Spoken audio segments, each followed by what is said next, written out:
Entonces, sin más preámbulos, creo que vamos a escuchar la palabra del Señor. Hoy hay un tema muy especial, nos va a estar hablando el pastor Araujo, un hombre que el Señor lo usa bastante, bastante en estos temas y muchos más, pero especialmente lo hemos invitado en esta ocasión para que pues nos hable de este tema importantísimo que estamos viendo. Recuerda que estamos viendo el tema de las resurrecciones bíblicas. El pastor va a hablarles un poquito de ello. Y gracias, pastor Araujo, por atender a esta invitación. El Señor sea usándole poderosamente en esta noche. Gracias, pastor. Amén, amén, varón de Dios. Bendiciones, mi querido hermano Gerson. Gracias a Dios. También gracias a usted, porque a través de su vida es que hoy estamos haciendo parte de esta gran labor. Realmente me han encomendado una labor de mucha responsabilidad y un tema que me tiene a mí temblando acá, porque sé que tenemos que, sobre todo por la profundidad del tema y por el hecho de que el tiempo siempre es nuestro mayor enemigo. Y también bendigo la vida de cada uno de estos jóvenes o estas jovencitas que están acá, que creo que somos no solo amantes de su presencia, sino también amantes de su palabra. La razón por la cual estamos conectados a esto es porque somos amantes de la palabra de Dios. Y realmente le doy gloria a Dios porque si hay algo que he amado desde mi niñez, al haber nacido en el cristianismo, en el evangelio de Jesucristo, ha sido precisamente ahondar, meterme allí en los tesoros de la palabra de Dios. Y he podido observar algunos de los materiales que ya ustedes han publicado referente a este tema tan profundo y amplio de las 7 resurrecciones, como también lo que tiene que ver con el ambiente que rodea cada una de las 7 resurrecciones y su significado. Ya ustedes han mencionado varias y desde el punto de vista teológico, ya que como el tiempo no es mucho, voy a entrar de lleno. Vamos a soltar en el nombre del Señor Jesucristo mucha tela y ustedes ya tienen que irla poniendo allí, tomando nota. Así que, amados, vamos a comenzar en el nombre del Señor Jesucristo. Hay una cita clave muy interesante que creo que es fundamental leerla siempre que vamos a hablar sobre esto. Y más aún cuando el día de hoy me hace o me corresponde hablar de manera más específica sobre la última de las 7 resurrecciones, pero de alguna manera debo hacer un breve repaso de todo para poder explicarles lo que antecede a la última resurrección, que es la resurrección después del milenio. Pero hay una escritura que creo que ya usted la ha mencionado, que está en Primera los Corintios, capítulo número 15, a partir del versículo número 23 en adelante. Y voy a leerlo en el nombre de Jesucristo. Dice la palabra de Dios, pero cada uno en su debido orden. Note usted que establece un orden. Luego empieza, si usted lo analiza en diferentes versiones, le recomiendo la Biblia de las Américas y otras versiones donde lo traduce con alguna especificación.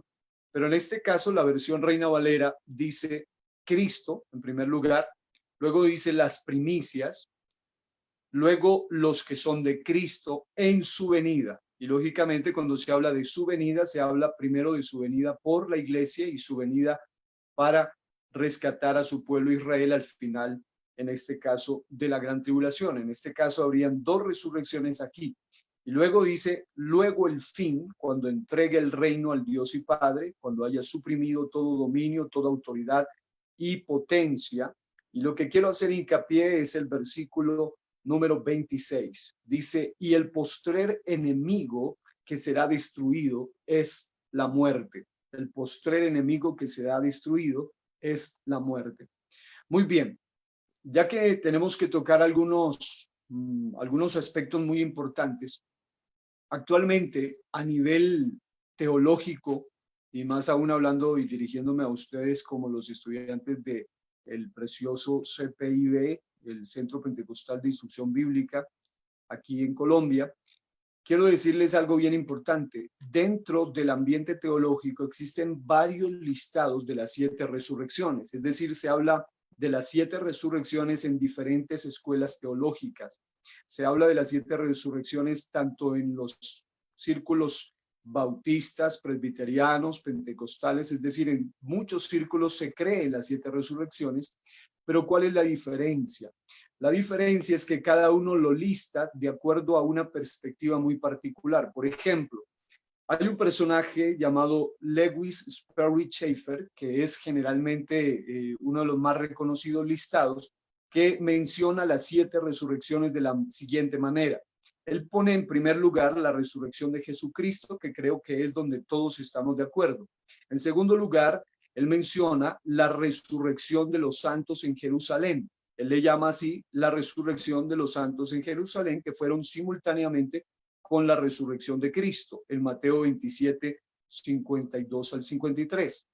Hasta allí todo muy bien. Luego encontramos una tercera resurrección que este teólogo menciona, que es la resurrección de la iglesia, y hay algunas citas que por tiempo no podríamos leer, pero una de ellas está en 1 Corintios capítulo 15, versículos 51 en adelante. Luego, él menciona en cuarto lugar, y a partir de aquí empiezan a ocurrir hasta aquí casi la mayoría de similitudes. Por ejemplo, dice él, la resurrección de los santos del Antiguo Testamento, basado en Daniel 12, 1 al 2. Luego habla de la resurrección de los santos de la tribulación, basado en Apocalipsis 24 al 5. Y luego en sexto lugar, y ahí es donde hay una gran diferencia, él menciona la resurrección de los santos del milenio. Él mismo en su teología explica que es prácticamente una tesis, y más que una tesis, una especie de suposición, porque no hay tesis, no hay base bíblica para defender esta posición de que hay santos después del milenio. Dentro de un momento vamos a entender mejor todo, pero hay una resurrección según él, aunque él mismo dice que no existe base bíblica para defenderlo. Y en séptimo lugar, él menciona la resurrección de los impíos. Este es uno de los listados más famosos de las 7 resurrecciones. Yo en este día quiero presentarles un listado bien particular que tiene base bíblica y que concuerda en la mayoría de los listados, pero tiene una gran diferencia con la mayoría. En segundo lugar, está otro teólogo muy reconocido de corriente bautista, y más bien generalmente el llamado Robert Breaker. Él menciona 7 resurrecciones con el siguiente listado. Él comienza diciendo que la primera resurrección es la de Jesucristo. Una vez más, todos estamos de acuerdo. Segundo, él menciona la de los santos del Antiguo Testamento en el momento de la resurrección de Cristo. Cuando él resucita, también hubo unos santos del Antiguo Testamento que resucitaron. Hasta allí todos estamos de acuerdo. En tercer lugar, y aquí es la diferencia, él tiende a espiritualizar la tercera resurrección y él le llama la resurrección de los creyentes durante la iglesia. Esto se refiere a que él espiritualiza el tema de la resurrección, teniendo en cuenta el hecho de que antes de llegar a Cristo estábamos muertos en delitos y pecados y que una vez que recibimos a Cristo hemos resucitado en espíritu. Pero cuando se habla de resurrección, más que todo se habla de una resurrección literal. También se pudiera hablar, pero aquí es donde hay una gran diferencia. En cuarto lugar, él menciona la de los santos del Nuevo Testamento durante la iglesia, es decir, en el momento del arrebatamiento de la iglesia. En quinto lugar, los santos de la tribulación. En sexto lugar, la nación de Israel. Y en séptimo lugar, los muertos en general, o sea, los perdidos. Quiero mencionarle estos listados para que luego usted se vaya haciendo la idea de en qué áreas tenemos las similitudes y en qué áreas tenemos las diferencias. Hay otro teólogo llamado Gabriel Ruiz que él las menciona así. Voy a decirlas rápidamente. La primera, la resurrección de Cristo. La segunda, la resurrección de los santos del Antiguo Testamento. La tercera, la resurrección parcial de los santos del Nuevo Testamento. La resurrección de los cristianos antes del rapto. Y aquí es donde ya hay diferencia. La resurrección de los decapitados en la gran tribulación, la resurrección de Israel y la resurrección de toda la humanidad. Hay otro teólogo llamado Germán Ponce que dice, él la titula como los 7 turnos de resurrección. Él habla, por ejemplo, del turno de Cristo, que es la primera, el turno de algunos de los santos del Antiguo Testamento, que es la segunda, que es en la que la mayoría estamos de acuerdo, el turno de la iglesia en el arpazo, o sea, en el arrebatamiento de la iglesia, también, muy bien. Luego, el turno de los 2 testigos. Él agrega algo que es que hoy vamos a presentarlo como la cuarta resurrección, los 2 testigos que morirán a mediados de la tribulación y resucitarán también a mediados de la gran tribulación. Ahora, él menciona el quinto turno como el de los santos del Antiguo Testamento al final de la gran tribulación, de lo que ya les han hablado. Por eso estoy pasando rápidamente acá. Y ellos obviamente resucitan para entrar al reino milenial. En sexto lugar, y aquí es donde ya hay una gran diferencia, él en sexto y séptimo lugar menciona el turno de los salvados del milenio, es decir, él piensa que durante el milenio algunos van a morir y van a resucitar, y eso es lo que hoy voy a explicar. No hay tesis y evidencia bíblica de que los salvos vayan a morir durante el milenio. Los que morirán durante el milenio son los impíos y los que practiquen maldad. Y les voy a mostrar por la escritura esta tesis espiritual en cuanto a las resurrecciones. Y por último, él menciona el turno de los perdidos. Ok, pero aquí viene entonces cómo la vamos a estudiar y como creo que ya ustedes la han estudiado. Número uno, ¿cuál es, si nos ponemos a buscar los listados, cada teólogo tiene sus tesis y sus explicaciones de las 7 resurrecciones, pero la primera resurrección, la cual obviamente es la prioritaria, es la de Cristo, la cual ya ustedes han examinado.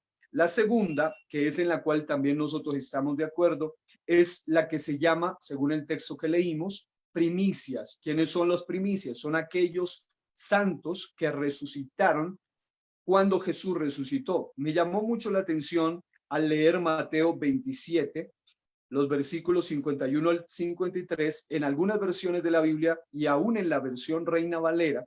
Por ejemplo, en la Nueva Biblia Viva, el texto sagrado menciona claramente que ellos resucitaron una vez que Jesús resucitó. Dice la Biblia que cuando Jesús murió, el velo del templo se rasgó de arriba abajo, la tierra tembló, las rocas se partieron, las tumbas se abrieron, y escuche bien esto, y muchos creyentes resucitaron. Pero dice, después de la resurrección de Jesús, esas personas salieron del cementerio y fueron a Jerusalén. ¿Qué quiere decir eso?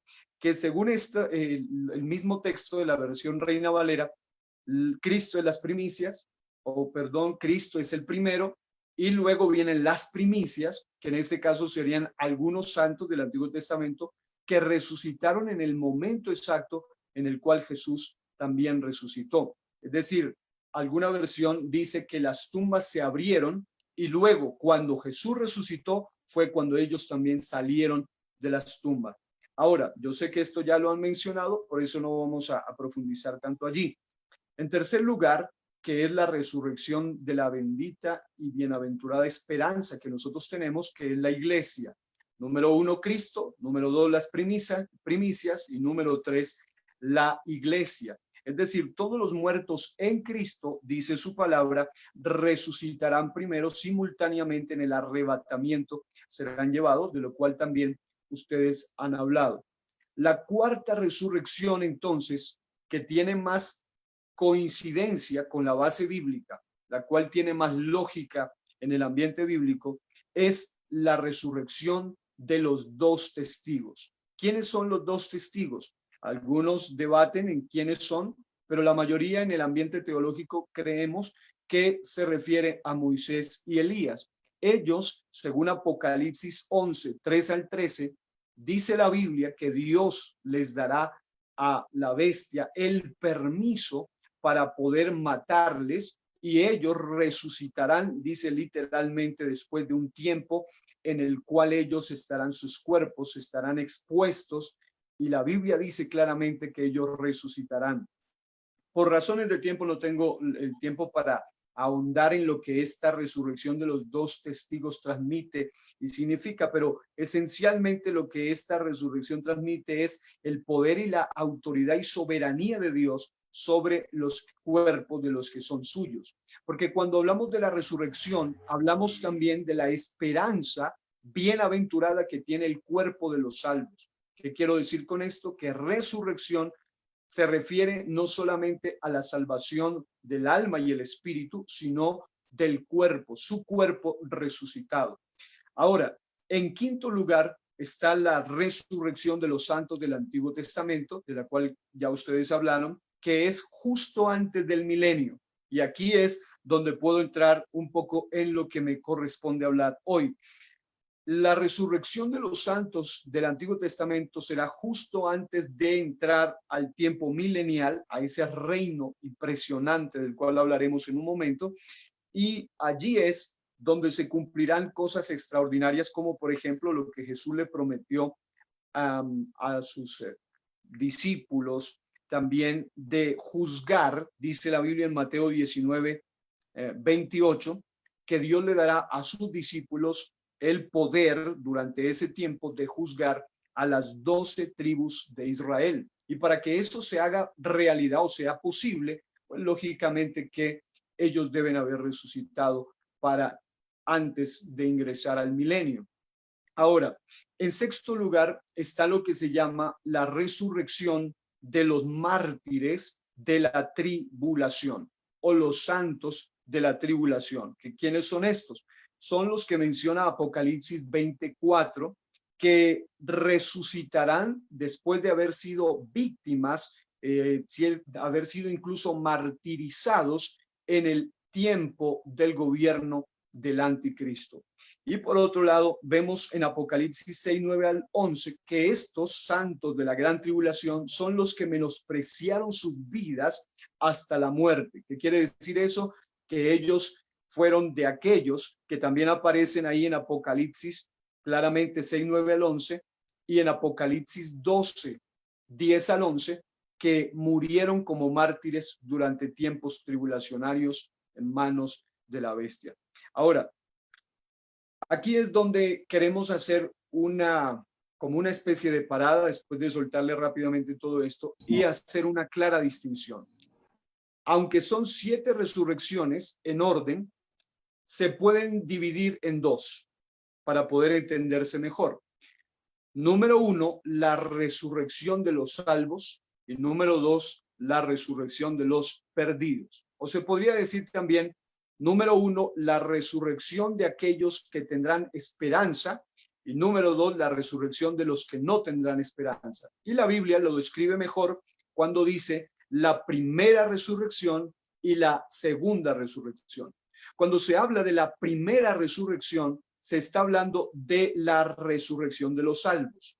Cuando se habla de la segunda resurrección, se está hablando de la resurrección de los perdidos. Claro está que cuando se habla de la primera resurrección, se habla de distintas etapas, de distintas fases de una primera resurrección. ¿Cuáles son esas etapas o fases de la primera resurrección? Haciendo el repaso de lo que ya hemos mencionado anteriormente. El primero que hace parte de la primera resurrección, número 1, Cristo. Número 2, las primicias, aquellos santos que resucitaron con Jesús durante un tiempo y que incluso estuvieron siendo testigos y la gente les vio. Número 3, hacen parte de la primera resurrección todos los muertos en Cristo, es decir, la iglesia, los que hacen parte del cuerpo de Cristo. Número 4, hacen parte de la primera resurrección de los salvos, los 2 testigos que morirán, pero también resucitarán e incluso tendrán una especie de arrebatamiento, porque en Apocalipsis 11 dice que a ellos se les dirá, sube acá, serán llevados una vez más. Y número siguiente, número 5, que hacen parte de la primera resurrección son los santos del Antiguo Testamento, que incluye a los santos de las diferentes dispensaciones, desde la conciencia en adelante hasta la ley. Ahora, ¿quiénes son también parte de la primera resurrección? Los santos de tiempos tribulacionarios o los mártires de la gran tribulación. Estos 6 grupos hacen parte de una primera resurrección. En otras palabras, estas 6 fases, Cristo, las primicias, la iglesia, los santos del Antiguo Testamento, los 2 testigos y los santos de la gran tribulación, hacen parte de una primera resurrección de los salvos. Claro está que cuando se habla de salvos en la Biblia, se habla de salvos en niveles diferentes. Por ejemplo, los santos del Antiguo Testamento no son salvos en el mismo nivel que la iglesia, empezando porque no son la esposa del Cordero. Los 2 testigos tienen una particularidad, los santos del Antiguo Testamento tienen otra particularidad. La iglesia, en cierto modo, es la mayor privilegiada en cuanto a resucitados de la primera resurrección se refiere. Ahora, en séptimo lugar, y ahí es donde vamos a mencionar, existe después del milenio evidencia bíblica de que solo habrá una resurrección y esta resurrección sí que será la más trágica. Es decir, las primeras 6 resurrecciones mencionadas son resurrecciones de esperanza realmente, son resurrecciones maravillosas, pero esta séptima resurrección es una resurrección muy, muy espantosa. Cuando uno estudia a fondo, tiene que darse cuenta que las primicias, por ejemplo, tienen esperanza, resucitaron en esperanza. La iglesia misma resucita en la bendita bienaventuranza de la salvación. Los 2 testigos, los santos de la gran tribulación, los santos del Antiguo Testamento, cada uno de acuerdo a sus pactos, cada uno de acuerdo a sus dispensaciones, cada uno de acuerdo a su criterio y manejo particular, todos tendrán esperanza, pero aquí viene la parte dolorosa: los que resuciten después de tiempo milenial definitivamente no tendrán esperanza alguna. Primero, porque hacen parte de la segunda resurrección, de la cual claramente la Biblia dice: bienaventurado el que hace parte de la primera resurrección, pero hay de aquellos que hacen parte de la segunda resurrección, que es la resurrección de los injustos, de la cual Daniel dice que es para una vergüenza y confusión perpetua. Es decir, todos aquellos que me están escuchando ahora, que van a escuchar ahora, tenemos el gran privilegio de resucitar en caso de que hayamos muerto antes del arrebatamiento de la iglesia, en esa resurrección de esperanza, como iglesia. Pero aquellos que lamentablemente se queden después de haber oído, ya no tendrán esperanza alguna. Pero quiero decirles, amados, que al hablar de esta resurrección, que es la que vamos a mencionar específicamente, se refiere a la séptima resurrección, a la cual le he llamado sencillamente la de la humanidad perdida de todos los tiempos. Esta séptima resurrección será la de la humanidad perdida de todos los tiempos, a partir de cada una de las dispensaciones que han ocurrido. Ahora, se le llama la segunda resurrección y se resume como la resurrección de los injustos, de los impíos, de los perdidos y de los condenados, de la cual absolutamente nadie saldrá bien librado. Definitivamente no se la recomendamos a nadie. Es de esas resurrecciones de verdad espantosas. Ahora, vamos a entrar entonces un poco más en materia acá y quiero mencionar lo siguiente en este momento. Vamos a hablar un poco sobre lo que es el milenio y voy a decirles algo que de verdad nos va a abrir bien los ojos. Hablar del tema del milenio es tan profundo que, sin exagerar, y yo puedo enumerarle porque tengo mi estudio enumerado con todo esto, sin exagerarle, se pueden decir 200 cosas distintas sobre el tema del milenio. ¿Qué quiero decir con 200 cosas? Quiero decir que hay mínimo 200 puntos que tuviésemos que enumerar para hacer un estudio bien exhaustivo del tema del milenio, porque definitivamente el tema del milenio es impresionante. Pero en el ambiente teológico existen por lo menos 3 posiciones básicas sobre lo que es el milenio. Número 1, están lo que se llaman los postmilenialistas. ¿Quiénes son los que creen en el famoso postmilenialismo? Son los que creen que la iglesia, escuche bien, cuando hablamos de milenio hablamos del reino de Dios en la tierra, pero los postmilenialistas creen que será la iglesia y no Cristo quien impondrá o instaurará el reino aquí en la tierra, y que al final, cuando ya todo esté bien, cuando todo esté puesto el reino, entonces Cristo vendrá por la iglesia.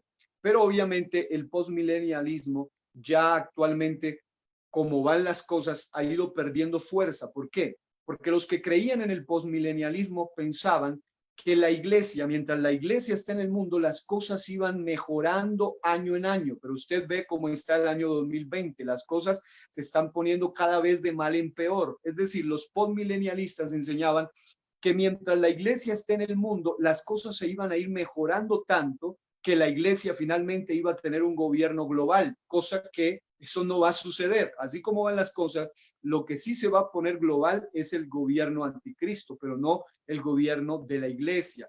¿Por qué? Por haber entendido mal el tema del milenio. Segundo, están los que se llaman amilenialistas. Primero, posmilenialistas y segundo, amilenialistas. Usted sabe que cada vez que existe la palabra a al principio significa sin. Por ejemplo, alumno significa sin luz. En este caso, ateo, sin Dios. Y amilenialista significa sin milenio. Ellos no creen literalmente en un milenio que sea real. Ellos creen simplemente que es algo más bien simbólico y que comenzó a través de la resurrección de Cristo, su labor en la tierra, y que terminará ese tiempo llamado para ellos milenio, que no existe porque ellos no creen en el milenio como tal, cuando el Señor venga por segunda vez. Pero en tercer lugar están los que se llaman premilenialistas. Y si queremos ser bien centrados en la parte teológica como tal, nosotros hacemos parte de los premilenialistas. ¿Qué significa premilenialismo? Sencillamente que creemos que el Señor Jesucristo vendrá antes de comenzar un milenio literal aquí en la tierra. ¿Cuándo? En lo que se llama la segunda venida de Cristo, que ocurrirá justamente al final de la gran tribulación. Ahora, ¿qué creemos nosotros los premilenialistas? Y hoy le voy a dar varias definiciones de lo que es el milenio. Le dije hace un momento que se pueden decir por lo menos 200 cosas distintas de lo que es el milenio, punto a punto. La Biblia está de manera impresionante conectada. Profetas como Isaías, como Zacarías, como Miqueas, profetas de Dios como el mismo Juan, todos ellos hablaron sobre el tiempo impresionante, sin precedentes, único y extraordinario como lo será el milenio. Pero realmente los premilenialistas creemos, número uno, en un milenio literal, es decir, en un tiempo de 1000 años como tal. La palabra milenio significa eso, 1000 años, 1000 años literales, basado en Apocalipsis capítulo 20, del 1 en adelante, donde la palabra de Dios menciona con claridad, sin lugar a dudas, como mínimo 6 veces el término milenio. Ahora, dentro de un momento vamos a dar lectura a esta escritura, pero también creemos no solo que será un gobierno, un milenio literal, sino un gobierno literal también. ¿Qué quiero decir con esto? Que el reino de Dios tiene que ver con dos aspectos. Número uno, con el aspecto espiritual y número dos, con el aspecto físico. Cuando se habla del aspecto espiritual, es lo que la iglesia está instaurando actualmente.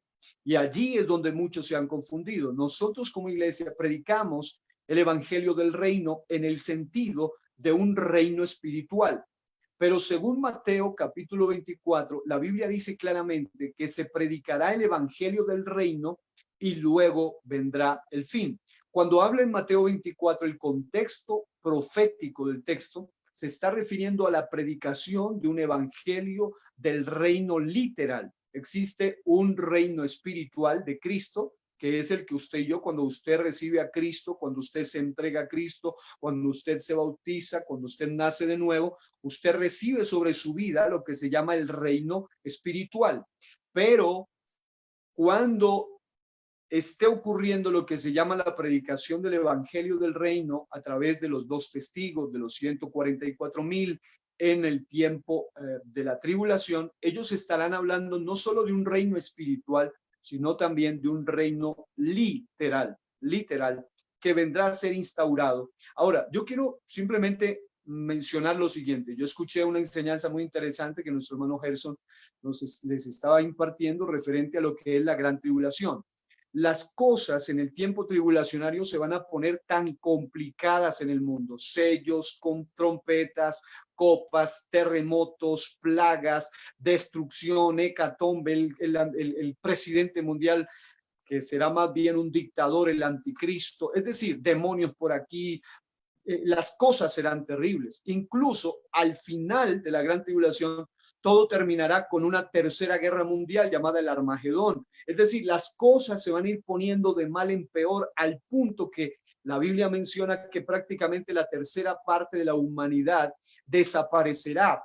por causa de muertes, plagas, enfermedades, guerras, todo lo que ocurrirá en tiempos tribulacionarios. Ahora, así de difícil será para la gente creer en aquel entonces, para los israelitas, por ejemplo, creer en un reino literal, después de saber que están controlados, dominados, guerras por aquí, sellos por acá, trompetas, plagas, copas de ira, juicio por todas partes. Se verá solamente hecatombe, oscuridad, pavor, terror, miedo, destrucción, ruina, desastres naturales. Y por ahí aparecerán unos 144,000 y unos 2 testigos diciendo, viene un reino literal, hay esperanza para este mundo. Señores, esto va a ser revertido, todo esto va a borrarse, todo esto se va a quitar. Será muy difícil para ellos creer. Ellos no podrán creer fácilmente a menos que reciban revelación. Así como para muchos es increíble hoy, usted y yo predicamos un reino espiritual que nos conduce directamente al arrebatamiento y a las bodas del Cordero, y para muchos eso es una locura. ¿Cómo se les ocurre a ustedes predicarle a uno que vamos a ser arrebatados, que vamos a ser transformados y que de paso nos vamos a las bodas del Cordero? Para ellos es muy difícil creer esto, y mucho menos y mucho más hablar de resurrección del cuerpo. Ellos dicen, pero, y mire el pretexto que ellos le ponen. Algunos dicen, ¿y qué pasa con el cuerpo de una persona que, por ejemplo, nació en Colombia, le amputaron una pierna en Colombia, se fue a vivir a Estados Unidos, en Estados Unidos le amputaron un brazo, luego se fue para Europa y en Europa sufrió otra enfermedad y le amputaron otro brazo, y luego murió comido por un tiburón en el mar? Entonces, ¿cómo Dios va a hacer para resucitar el cuerpo? Dicen ellos. Como si a Dios le quedara grande hacerlo. A Dios no le quedó grande hacer huesos en el vientre de una mujer, dice en Eclesiastés, pues mucho menos le va a quedar grande a reformar el cuerpo de los que son suyos. Pero por otro lado, así como para nosotros ahora es complicado, para los que no tienen revelación, claro está, complicadísimo creer en un arrebatamiento, en una resurrección. Asimismo les quedará complicado, a menos que haya revelación, a la gente de la época tribulacionaria, al pueblo de Israel y a los que no han conocido, a los que no han visto su gloria, a los que no habían recibido la revelación, que como bien se los explicaba mi hermano Gerson en la ocasión anterior, a ellos les quedará también muy difícil, a menos que tengan esa revelación de saber que, a pesar de que el mundo estará totalmente un caos, es decir, la palabra caos le queda chiquita, eso estará terrible, eso estará horrible. Ni la película de terror más grande, ni las películas que tratan de pintar el tema de las hecatombes mundiales y terremotos no logran siquiera dar una pizca de lo que será terrible el tiempo de la gran tribulación. Pero en medio de eso hay un grupo de gente sellada, 144,000, 2 testigos diciendo, viene un milenio, las cosas se van a poner mejor,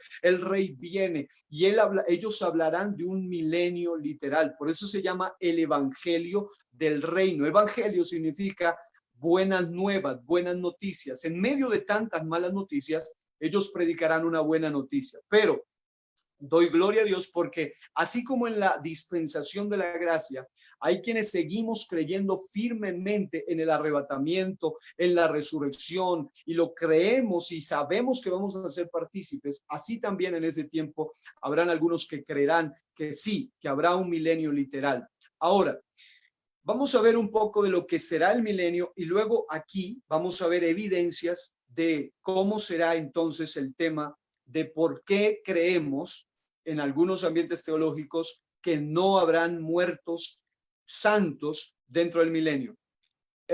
Creemos que durante tiempos del milenio los que morirán no serán santos, sino que serán los impíos, serán la gente que practique impiedad y maldad. Y se los vamos a mostrar por la Biblia.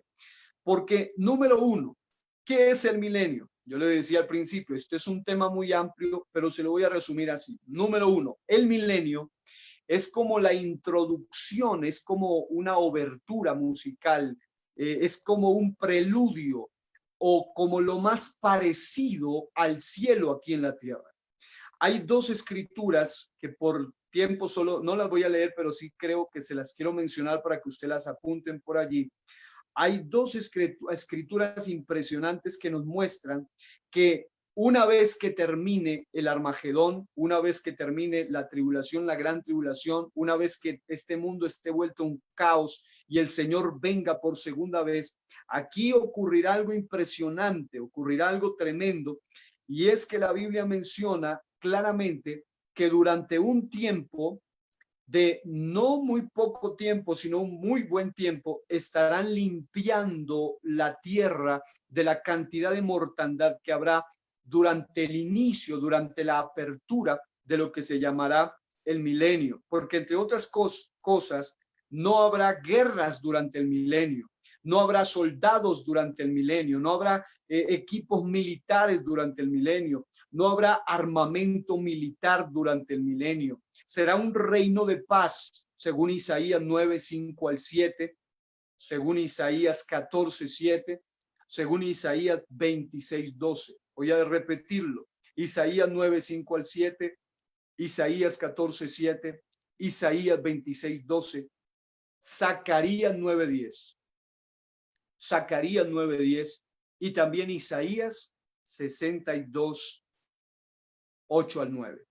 Hay muchas escrituras, pero si usted toma esas escrituras, usted va a entender en esas escrituras que durante la apertura, durante el inicio del tiempo milenial, será tan impresionante que la tierra misma será libre de todo lo que será caos, de todo lo que ocurra aquí en la tierra y después de lo que será el tiempo tribulacionario. Pero entonces, para darle las escrituras que quería mencionarle, también quiero decirle que durante tiempos mileniales no se tolerará, escuche bien, la violencia, la maldad ni el pecado. Es decir, el reino milenial será un reino tan impresionante en el cual Dios regirá con justicia que no se tolerará las insurrecciones, la maldad, las guerras y el pecado. Tome nota de Isaías 29, 20, por ejemplo, de Isaías 60, 18 y del libro de los Salmos 46, 8 al 11. Todos estos textos hablan de tiempos mileniales. Isaías 29, 20, Isaías 60, 18 y Salmo 46, 8 al 11. Ahora, vamos entonces a enumerar algunas cositas de lo que es lo que se llama el tiempo milenial. Número uno, el milenio es un preludio, es una obertura del cielo, es lo más parecido al cielo aquí en la tierra. Pero ¿cómo se logrará llegar a tener un cielo aquí en la tierra cuando la tierra después del milenio va a quedar incluso, según los terremotos tan violentos que habrán, se habla de movimientos en el eje central de la Tierra, se habla de que la geografía va a cambiar, es decir, el mapa como lo vemos ahora no será igual, la misma Tierra va a quedar cambiada por completo, pues la Biblia menciona que Dios hará un preparativo. Obviamente habrá un preparativo. Ahora, el reino milenial comprende no solamente algo espiritual, sino algo físico. El reino milenial tendrá que ver directamente con un reino literal. En el reino del milenio se habla claramente de que el sistema de el cosmos de aquel entonces estará totalmente dominado por Dios. Para ello yo quiero que vayamos rápidamente a Apocalipsis capítulo número 20, Apocalipsis capítulo número 20, y vamos a leer los versículos a partir del versículo 1 en adelante. Hay una palabra griega que es la palabra cosmos. Cuando la Biblia habla del cosmos, habla del sistema de cosas, del sistema mundanal. La Biblia menciona claramente que Dios en Génesis le dio autoridad a Adán y Eva sobre el cosmos, sobre el sistema, sobre los reinos. Él le dio poder para gobernar, pero luego de que fueron seducidos, ellos mismos le entregaron el poder al punto que Satán en Mateo 4 se atreve a decirle a Jesús una cosa tremenda. Si tú me adoras, yo te daré todos los reinos de la tierra. El Señor no le dijo, tú eres un mentiroso, esos reinos no te pertenecen. No, él había tomado el derecho legal de los reinos del cosmos, tanto que la Biblia dice que el Dios de este siglo, Dios con D minúscula, de este siglo, o sea, de este cosmos del sistema, es Satán. En ese sentido, él es el que tiene el control del sistema, pero cuando comience el milenio, note eso, por primera vez en la historia, de ninguna dispensación Satán ha quedado atado, en ninguna. en las dispensaciones, llámese conciencia, llámese gobierno humano, llámese ley, llámese promesa, llámese ley, llámese gracia. Incluso en el tiempo tribulacionario, el enemigo, Satán, andará siempre como un león rugiente. Todo el tiempo ha estado haciendo daño. Pero Apocalipsis 21 dice algo que también será sin precedentes. Dice, vi a un ángel que descendía del cielo con la llave del abismo. El abismo es el lugar más temido por los demonios y una gran cadena en la mano. El abismo es la prisión más profunda de los demonios. Es un lugar que aterra a los demonios. Y dice la Biblia que un ángel con una gran cadena en la mano prendió al dragón. Apocalipsis 12, a partir del 8 y 9 en adelante, menciona que el dragón es el diablo, es Satanás. Y luego dice, prendió al gran dragón, la serpiente antigua, aquí lo ratifica, que es el diablo y Satanás, y lo ató por 1000 años, por 1000 años. Y lo arrojó al abismo y lo encerró y puso su sello sobre él para que no engañase más a las naciones hasta que fuesen cumplidos 1000 años, y después de esto debe ser desatado por un poco de tiempo. Vamos a ponernos entonces en contexto una vez más.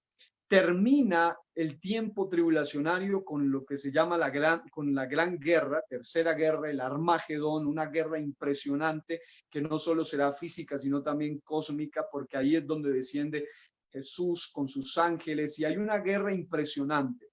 El mundo queda en un caos. Dios permitirá una restauración y viene a instaurar su reino. Pero aquí claramente la Biblia menciona que una de las cosas que ocurrirán para que el reino milenial se haga posible es que Satán, aquel que se le llama Beelzebú, el príncipe de los demonios, este ser sea atado por 1000 años. Ok, durante el milenio, lo primero que debemos tener claro es que Satán no estará por allí divagando, no estará suelto, no será ya el Dios del cosmos, no tendrá el control de los reinos de la tierra, no habrán principados que estén dominando los reinos de la tierra. De esa manera se hará posible el hecho de que no hayan guerras, de que sea un reino de paz, de que sea un reino donde no haya violencia. Ahora, ustedes no se imaginan cómo yo estoy tratando acá de correr y tratar de explicar todo lo que hay que explicar de la manera más sencilla, porque yo sé que lo que estoy hablando es una materia. Solo milenio es una materia profundísima que requiere muchísimo, pero se la voy a explicar de la manera más sencilla. En el milenio, entonces, Satán será atado y allí entonces se instaurará lo que se llama el reino milenial. El milenio, entonces, es un tiempo de reino literal de 1000 años, donde se le llama el reino milenial o el reino milenario de Cristo, el reino literal de Dios aquí en la tierra. El milenio es un tiempo tan excepcional, y aquí quiero hacerle unas comparaciones que probablemente usted no las haya escuchado o ya las haya escuchado, pero la Biblia habla de 7 pactos principales y 7 dispensaciones principales. El milenio será tan excepcional que no solamente será lo más parecido al cielo aquí en la tierra, donde no habrá guerra, no habrá diablo, no habrá demonios, entre otras cosas, no habrá enfermedades, porque habrán hojas y frutos para sanidades, ríos que producirán sanidad a las naciones. Pero algo más, en el milenio habrá una convergencia de las características de cada una de las dispensaciones, y en este sentido, en otras palabras, cada una de las dispensaciones se manifestarán durante el milenio. Por ejemplo, se lo voy a simplificar. La dispensación de la inocencia era una dispensación donde había salud y donde había una relación especial con Dios. En el milenio habrá salud y habrá una relación especial con Dios. Número 2, la dispensación de la conciencia era una dispensación donde se abrió el conocimiento, y habrá un nivel de conocimiento de Dios y de sabiduría en el tiempo del milenio que usted no se lo imagina. Número 3, en el gobierno humano, que es la tercera dispensación, Dios le dio al hombre la facultad de gobernar, pero el hombre no aprovechó la oportunidad, y usted sabe cómo terminó, con un terrible diluvio. Pero durante el milenio, Dios le dará al hombre gobierno, le delegará funciones de reino, especialmente a la iglesia y a Israel. Recuerde que Dios a la iglesia le llama real sacerdocio y dice Apocalipsis que somos reyes y que somos sacerdotes. Y también dice que los santos de la gran tribulación, los mártires en Apocalipsis 20, resucitarán y reinarán con él 1000 años, 1000 años. Ahora, número 1, inocencia, habrá una similitud en el milenio. Número 2, conciencia, una similitud en el milenio. Número 3, gobierno humano, una similitud en el milenio. Número 4, promesa.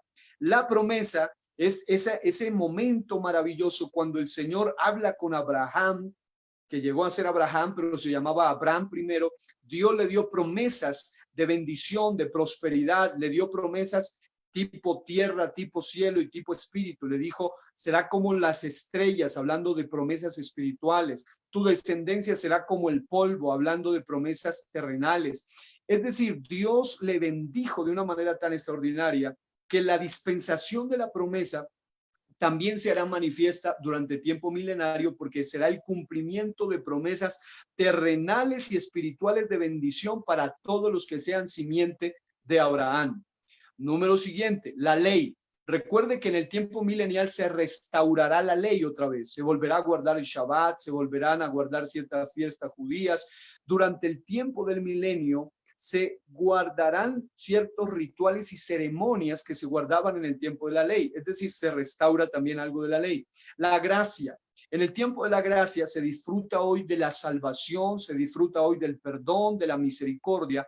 En el milenio, una vez más, después de una terrible tribulación, en el milenio se disfrutará de la gracia de Dios en un nivel extraordinario. Ahora, de manera simultánea, también se manifestarán algunas características de los 7 pactos principales en la Biblia. ¿Cuáles son? Número 1, el pacto edénico. El pacto edénico era un pacto tan especial donde había cercanía con Dios. En el tiempo del milenio habrá cercanía con Dios. Número 2, en el Edén había una restauración de la naturaleza. La tierra no estaba maldecida. Dice la Biblia que en el tiempo del milenio aún los montes producirán, los desiertos florecerán, no habrá lugar seco, no habrá lugar árido en el milenio. Será un tiempo extraordinario y las características edénicas se restaurarán en el milenio una vez más. Número siguiente, el pacto noéico o noágico, que también se llama. Era un tiempo de gracia y donde Dios prometió nunca más una destrucción masiva con un desastre natural. Durante el tiempo del milenio no habrá ni un solo desastre natural. Número siguiente, el pacto levítico, hablando de la restauración del sacerdocio. Durante el milenio se va a restaurar los sacerdocios. Número siguiente, el pacto mosaico, una restauración de lo que tiene que ver con la perfecta ley, bien entendida, no como la entendían los fariseos ni los saduceos, sino como debía ser, como Dios la había establecido. Y número 7, el pacto davídico. El pacto davídico tiene que ver con la restauración del gobierno y la adoración de el tiempo davídico, es decir, un tiempo de adoración extraordinaria donde se restaura el tabernáculo de David y también donde hay gobierno. Recuerde que durante el milenio el rey del mundo, el rey de toda la tierra será Cristo, pero el rey de un territorio local llamado Israel será David, es decir, Dios y David. En segundo lugar, Dios como el rey del gobierno total, pero David solo un gobierno local, cumpliendo así la promesa que Dios le había dado al pueblo de tener a ese hombre una vez resucitado gobernando a nivel local. ¿Qué quiero decir con esto entonces? Que gobernará simultáneamente Cristo a nivel global y David a nivel local, Israel. Tome nota, Isaías capítulo 2, versículo número 3. No tenemos el tiempo para leer las escrituras y voy a acelerar aquí porque tengo ya pocos minuticos acá en mi reloj. Ok. El milenio es un tiempo de particularidades únicas y tantas maravillas que se pueden describir, como lo dije, sin exagerarle, sin quererlo impresionar, como mínimo 200 cosas distintas que caracterizan a este tiempo y a este reino milenial. El milenio es un tiempo donde habrá gente, y aquí es la parte que hay que mirarla bien clara, gente con cuerpos glorificados y gente con cuerpos de carne y hueso. Voy a decirlo de otra manera. En el milenio será un momento tan extraordinario en el tiempo que durante el milenio habrá gente con cuerpos glorificados. ¿Quiénes son? Número uno, la iglesia resucitada. Número dos, los resucitados del Antiguo Testamento. Número tres, los santos de la gran tribulación resucitados. ¿Qué quiero decir con esto? Que los que tendrán cuerpos glorificados durante el tiempo milenial, obviamente serán todos los santos del Antiguo Testamento, la iglesia resucitada, los que resucitaron de tiempos tribulacionarios en un cuerpo glorificado. Obviamente, una vez resucitado, ya no tendrás un cuerpo que se cansa, que se enferma, que se agota. No, será un cuerpo glorificado similar al de Cristo, que entre otras cosas comía. Cristo luego de resucitado comió, pero también podía traspasar paredes al mismo tiempo, podía viajar a velocidades impresionantes en un solo instante, estaba en una ciudad y iba a otra en cuestión de segundos. El cuerpo glorificado. Y en segundo lugar, estarán también gente con cuerpos literales. ¿Quiénes serán? Los sobrevivientes de la gran tribulación, que pasarán con cuerpos físicos a tiempos del milenio. Ahora, el milenio tiene varios propósitos que no tenemos el tiempo de mencionarlo, tiene varios perfiles que tampoco tengo el tiempo de mencionarlo, solamente voy a saltar a los que considero más importante, los sucesos del milenio, porque me conectan ahora directamente con lo que tenemos que hablar acá. Número uno, durante el milenio, según Isaías 65:23, habrán nacimientos de niños. Ok, vamos a leerlo. Isaías 65:23. Gracias a Dios y también gracias a mi hermano Gerson que me puso en esta tremenda tarea. Aquí estamos hoy con la ayuda de Dios. 65:23. Se lo voy a leer rapidito. Dice así. Isaías 65. No trabajarán en vano, ni darán a luz para maldición, porque son linaje de los benditos de Jehová y sus descendientes con ellos.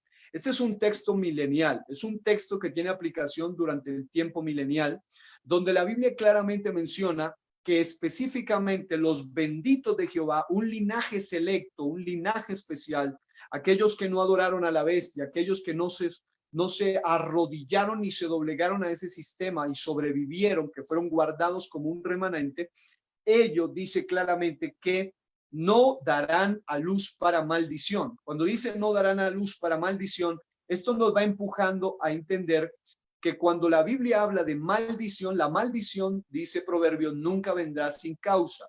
Deuteronomio 28 también menciona las bendiciones de la obediencia y también se habla de las maldiciones de la desobediencia. Y siempre que la maldición llega, generalmente es por causa del pecado. El plan de Dios para la gente del milenio es que sus niños que nazcan no sean nacidos para pecado, para maldición, para iniquidad, para juicio. Ese será el plan inicial. Pero note lo siguiente. Aún con el diablo y todo atado, con el diablo encerrado 1000 años, aún así habrá gente que se rebelará contra Dios. La prueba de ello es que al final del milenio una gran multitud se va a rebelar contra Dios, pero durante tiempos del milenio Dios no tolerará insurrecciones, idolatría, ni siquiera, y ahora le muestro los versículos, ni siquiera se tolerará la brujería ni la hechicería durante tiempos del milenio. Nadie que se levante contra Dios vivirá, porque se volverá a aplicar el tiempo de la ley del talión. Aquel que se rebele inmediatamente morirá, y se lo vamos a mostrar por la Biblia. Pero lo que quiero hacer hincapié es que durante el tiempo del milenio habrá nacimientos de niños, según Isaías 65:23. Número 2, la población aumentará como rebaños, según Ezequiel 36 al 37. Es decir, habrá una gran multiplicación. La iglesia ya no se multiplicará porque estarán en cuerpos glorificados, pero los que están en cuerpos físicos se multiplicarán, según Ezequiel 36, 37. Lamento no poder leerlos todos. Número 3. Algunos creen que los casamientos se darán solo para los judíos, según Isaías 62, versículo 5. Es decir, según algunos, no es una tesis muy fuerte, pero algunos creen que solo los judíos se podrán casar y se podrán multiplicar. No obstante, también hay evidencia de que la humanidad, después, obviamente, de la gran tribulación, se restará por lo menos las 2/3 partes solamente estarán vivos, un número muy pequeñito de humanidad sobrevivirá, porque miles y millones morirán, pero la multiplicación será impresionante. Ahora, solo para leerle un versículo, Isaías capítulo 60, versículo 22, que es un texto también.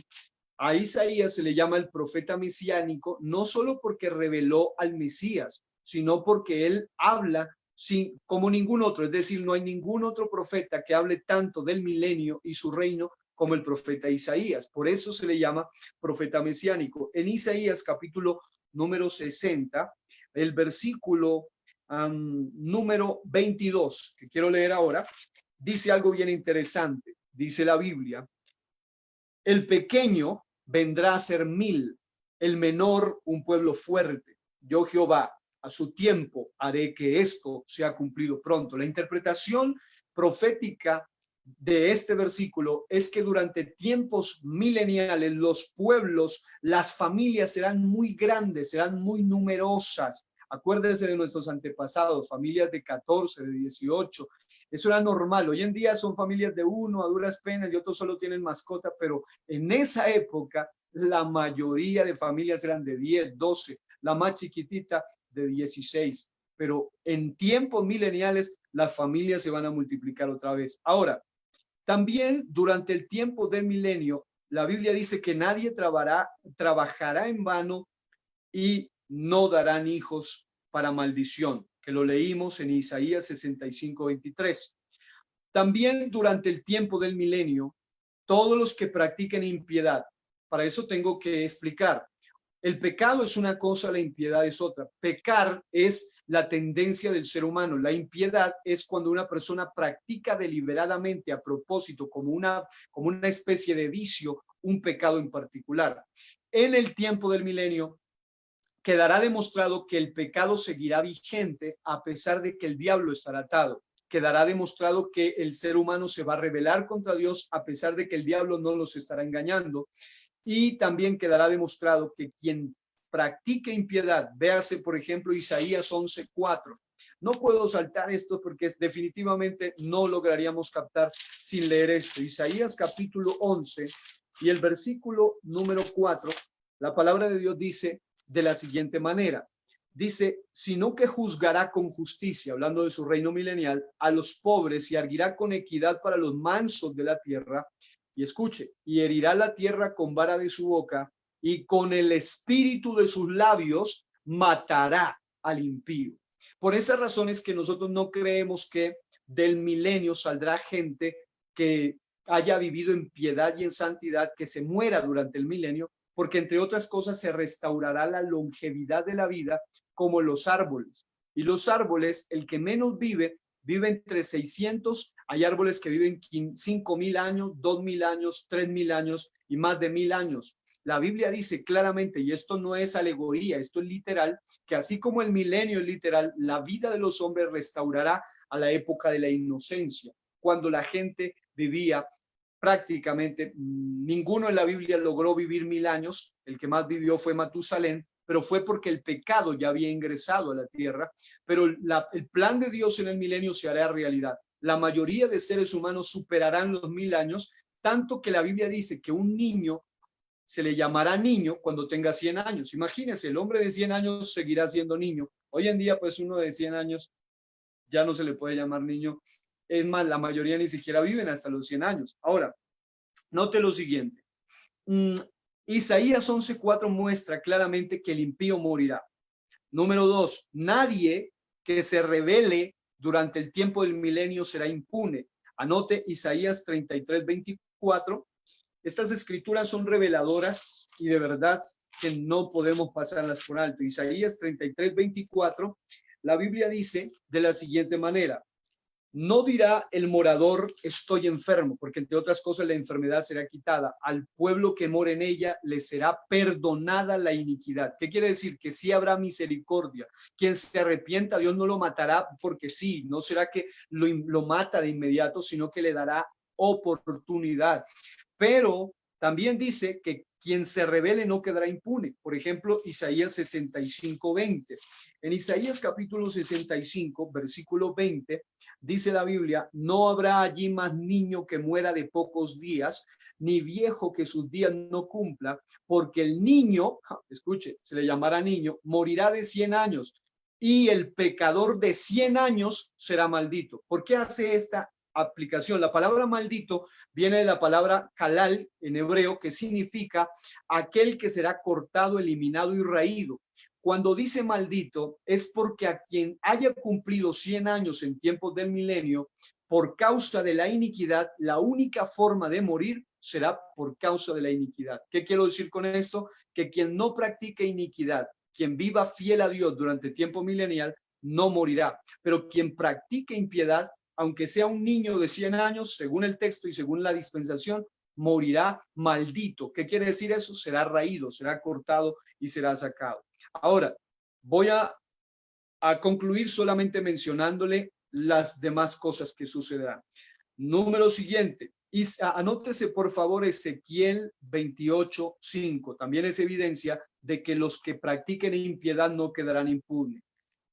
Número siguiente. No habrá murmuradores contra Dios durante el tiempo del milenio, según Isaías 29:24. Es decir, quien murmure será adoctrinado para creer en Dios. Y por esa razón es que quien murmure será porque su iniquidad será tan fuerte que la única forma será ser quitado, ser eliminado, ser raído. Siguiente. Las naciones que se rehúsen a adorar al Señor durante el milenio serán castigadas con plagas, según Zacarías 14:18. Número siguiente. Aquel que no adore a Dios durante el tiempo del milenio morirá.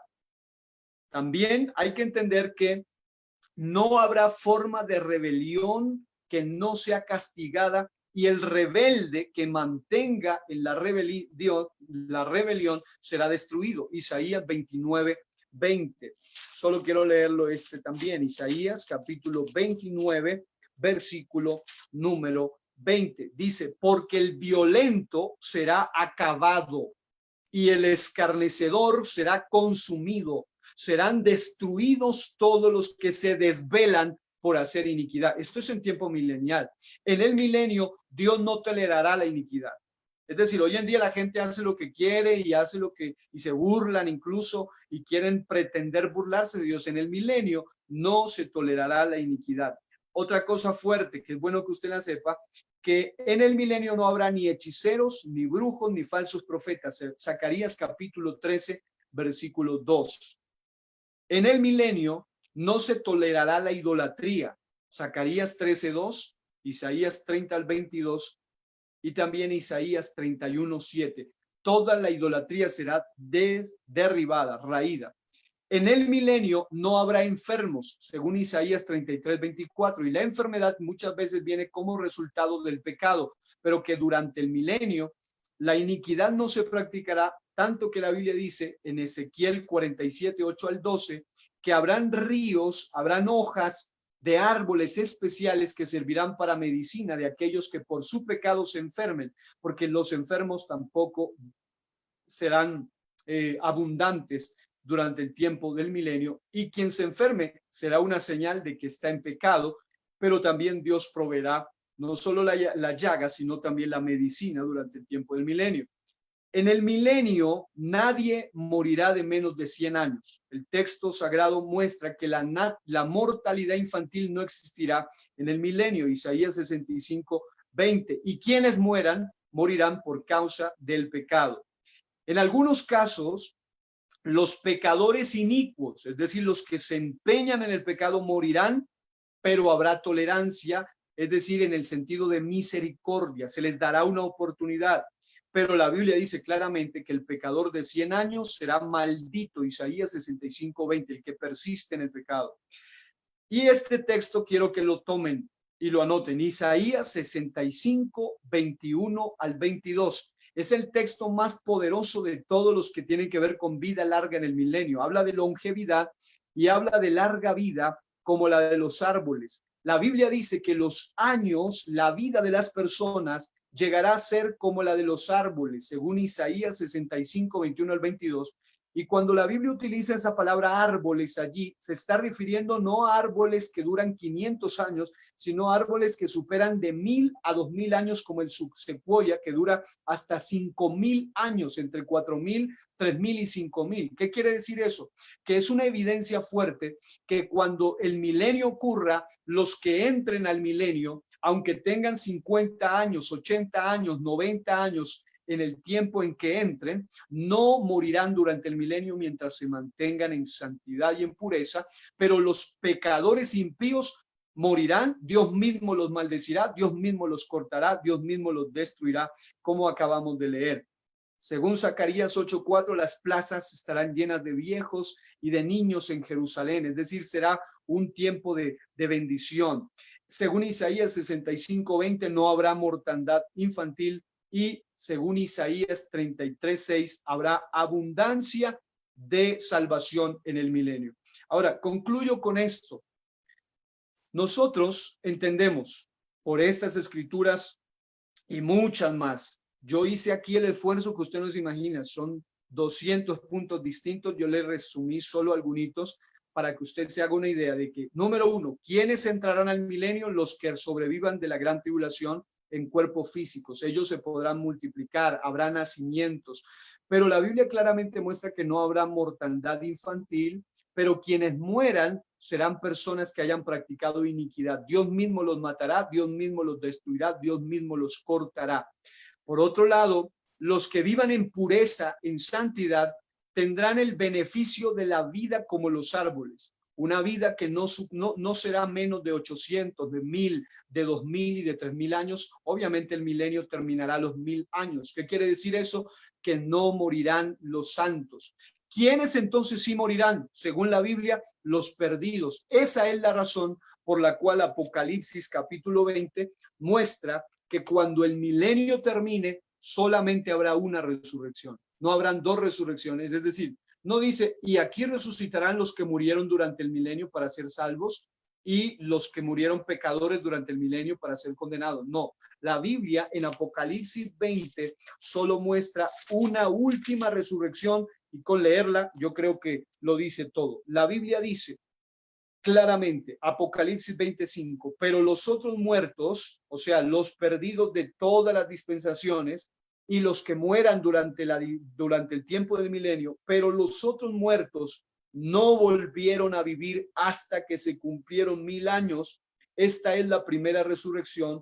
Bienaventurado y santo el que tiene parte en la primera resurrección. La segunda muerte no tiene potestad sobre estos, sino que serán sacerdotes de Dios y de Cristo y reinarán con él 1000 años. Cuando los 1000 años se cumplan, y esto es lo más triste, el tiempo más hermoso, lo más parecido al cielo aquí en la tierra, terminará de una manera dolorosa. Y es que Dios permitirá que Satán sea suelto al final de los 1000 años para demostrar dos cosas. Número uno, que el ser humano no está obligado a adorar a Dios, que quien lo adora lo debe hacer en espíritu y en verdad, y que quien le sirve lo haga de corazón, y que quien no lo haga obviamente morirá. Pero también está demostrado que el ser humano por naturaleza es desagradecido y es pecador, aunque el diablo no exista. Es decir, el diablo va a estar atado, el humano va a seguir pecando, por eso muchos morirán. Pero lo que es peor, es tan desagradecido que al final del milenio, con tan hermoso rey, con tanta bendición que habrá, los animales no tendrán ira. Ya no, dice la Biblia, que el león volverá a ser herbívoro como lo fue antes del diluvio. Los animales carnívoros no existirán, la maldición no existirá, la enfermedad será quitada. Es decir, con todo y ese reino tan precioso, pero aún así, la humanidad se rebelará contra Dios y se unirán a esta terrible guerra que dice, y saldrá a engañar a las naciones que están en los 4 ángulos de la tierra, a Gog y a Magog, a fin de reunirlos para la batalla, el número de los cuales es como la arena del mar, y subieron sobre la anchura de la tierra y rodearon el campamento de los santos y la ciudad amada, y de Dios descendió fuego del cielo y los consumió. Escuche, durante el milenio Dios mismo se encargará de quitar, de raer, de matar a todos los que se rebelen contra él, y al final del milenio no será la excepción. Dios mismo los consumirá y el diablo que los engañaba fue lanzado en el lago de fuego. Y si usted lee los versículos del 11 en adelante, se narra el juicio final, el trono blanco, que es el momento exacto en el cual él se sienta como rey, y dice la Biblia que delante de él huyeron la tierra y el cielo. Ese tierra, ese cielo serán quitados y ningún lugar se encontró para ellos, y vi a los muertos, grandes y pequeños, de pie ante Dios. Cuando habla de muertos grandes y pequeños, habla de todas las dispensaciones, y los libros fueron abiertos, y otro libro fue abierto, es cuál es el libro de la vida, y fueron juzgados los muertos por las cosas que estaban escritas en los libros según sus obras y de acuerdo a cada dispensación. Y el mar entregó los muertos que había en él. Escuche esto. Y la muerte y el Hades, es decir, el infierno, entregaron los muertos que había en ellos y fueron juzgados cada uno según sus obras, y la muerte y el Hades fueron lanzados al lago de fuego. Esta es la muerte segunda, y el que no se halló inscrito en el libro de la vida fue lanzado al lago de fuego. Finalmente, lamentablemente, todos los que resuciten en la segunda resurrección, que es la séptima de las 7 resurrecciones, que hayan muerto en todas las dispensaciones, desde la conciencia, desde el gobierno humano, desde la dispensación de la promesa, desde la dispensación de la ley, la gracia, los juicios y el reino milenial, todos los que mueran morirán por una causa, por causa del pecado convertido en iniquidad. El pecado, la Biblia dice, la paga del pecado es muerte, mas la dádiva de Dios es vida eterna en Cristo Jesús, Señor nuestro. ¿Quiénes resucitarán? Solo los perdidos. Por esta razón, amados, nosotros que participamos de la primera resurrección somos bienaventurados, pero hay de aquellos que se queden para esa última y séptima gran resurrección espantosa llamada la resurrección de los perdidos. Quiero hacer una oración allí donde ustedes están y doy gloria a Dios por su atención. Sé que les he soltado, yo les dije que les iba a soltar ahí una telita, unos retacitos, pues les solté ahí algo, pero yo sé que ustedes son muy entendidos y Dios les ha dado la sabiduría de lo alto, y deseamos de todo corazón, incluso si hubiese un foro maravilloso, porque sé que hay muchas preguntas, pero en sí la conclusión es esta. La séptima y última resurrección tiene que ver sencillamente con los perdidos. ¿Por qué? Porque después del milenio, todos los que mueran en el milenio son personas que se han rebelado contra Dios. Dios mismo se encargará de ellos. Ellos serán, como lo leyeron, destruidos, muertos, consumidos por Dios mismo. Y obviamente ya no habrá esperanza en esa séptima resurrección. La idea es, y el anhelo es, que usted y yo participemos de la primera resurrección, pero de la iglesia, porque es la mejor resurrección de todas. Así que vamos a orar. Dios y Padre, te doy gracias por este tiempo maravilloso que hemos podido compartir, Señor. Hay mucha tela que recortar, Señor, porque tu palabra es como un océano profundo, Señor, lleno de tesoros maravillosos, que cada vez que leemos un versículo, Señor, podemos ver mucho más. Hoy te doy gloria, te doy honra, te doy alabanza y gracias por haberme permitido compartir, Señor. Pido, Dios mío, que mis hermanos allí al otro lado podamos ser parte de esta primera resurrección, que han muerto en Cristo, para ser levantados como cuerpo tuyo, siendo parte de esa resurrección de la iglesia. En el nombre de Jesús, gracias. Amén, amén y amén. Y solamente les digo esto, yo tengo un artículo que lo tengo por ahí, se lo voy a enviar a mi hermano Gerson, que hay un resumen de todo lo que es escatología bíblica en un artículo de una manera tan sencilla que solo con una repasada usted lo puede entender. Hoy se lo envío y se los va a compartir a ustedes para que lo puedan leer mucho más allá. Cualquier inquietud, cualquier pregunta, estamos abiertos y en el momento que sea, estamos dispuestos con la ayuda de Dios a ayudarles. Bendiciones, mis amados.